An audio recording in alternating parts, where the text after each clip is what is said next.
ఇదిగో అమ్మాయి, డాక్టర్ని కలవాలి. బేగ చెప్పు, ఎడిపోవాలి. మేడం, బేగంపేట్ డాక్టర్ గురించి నాకు తెలియదు. అయినా డాక్టర్ గారికి రెస్పెక్ట్ ఇచ్చి మాట్లాడాలండి.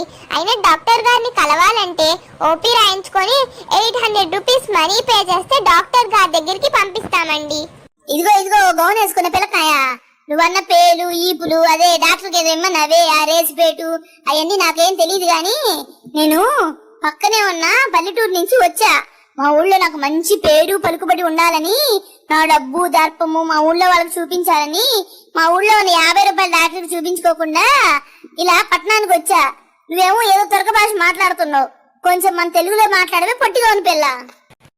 ఏమండి, పొట్టిగాను అది ఇది అని బ్యాడ్ గా మాట్లాడకండి, బాగుండదు.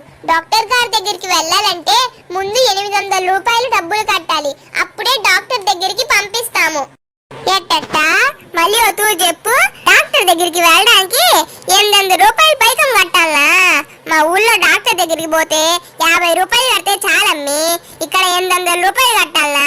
సర్లే, ఎన్నెన్నో అనుకుంటావు, అన్నీ అవుతాయా ఏంటి? ఊళ్ళో నేను డబ్బున్న దానని డాబుగా చెప్పి వచ్చిల్లా, కట్టక సస్తానా ఏంది?